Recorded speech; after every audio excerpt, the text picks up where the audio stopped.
রূপমকে একটা চাকরি দিন। এমএ পাস, বাবা নেই, আছে প্রেমিকা, সে আর 2-1 মাস দেখবে। তারপর নদীর এপার থেকে ওপারে গিয়ে বলবে, রূপম আজ চলি, তোমাকে মনে থাকবে চিরদিন।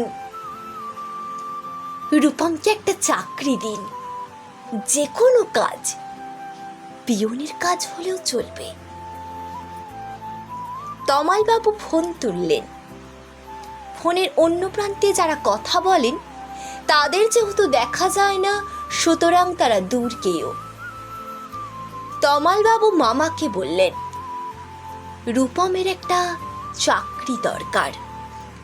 মামা বললেন কাকাকে, কাকা বললেন জ্যাঠাকে, জ্যাঠা বললেন বাতাসকে। মানুষ জানলে একরকম, কিন্তু বাতাস জানলে প্রথমেই ছুটে যাবে দক্ষিণে। সে বলবে দক্ষিণের অরণ্যকে, অরণ্য বলবে আগুনকে। আগুন গেল আলিমুদ্দিন স্ট্রিটে, আলিমুদ্দিন ছুটল নদীকে বলার জন্য। নদী এসে আছড়ে পড়ল উপকূলে। সমুদ্র হিমাচল বলে উঠল, রূপমকে একটা চাকরি দাও। এমএ পাশ করে বসে আছে ছেলেটা। কয়েক মাস বাদের ঘটনা। আমি বাড়ি ফিরছিলাম সন্ধেবেলায়। গলির মোড়ে 7-8 জনের জটলা দেখে থমকে দাঁড়ালাম। জল থেকে সদ্য তুলে আনা রূপমের ডেড বডি, সারা গায়ে ঘাস খড়কুটো, হাতের মুঠোয় ধরে থাকা একটা 1 টাকার কয়েন।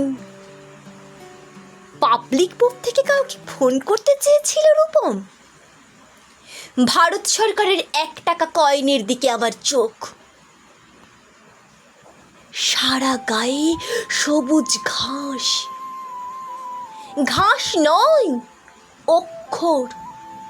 এমএ পাশ করতে একটা ছেলেকে যত অক্ষর পড়তে হয়, সেই সমস্ত ব্যর্থ অক্ষর ওর গায়ে লেগে আছে। একটা ছেলেকে কেন আপনারা এমএ পড়ান?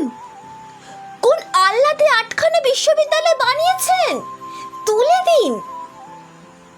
এই কথাগুলো বলবো বলে ফোন তুললাম পবিত্র সরকারের। ফোন বেজে চলল, ফোন বেজেই চলল, ফোন বেজেই চলল। 20 বছর ধরে ওই ফোন বেজে চলেছে, আরো 20 বছর বাজবে। বাতাস বলছে অরণ্যকে, অরণ্য চলেছে নদীর দিকে।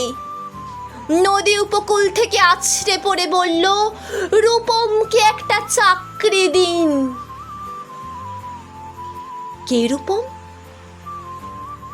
রূপম আচার্য, বয়স 26, এমএ পাস। বাঁ দিকের গালে একটা কাটা দাগ আছে।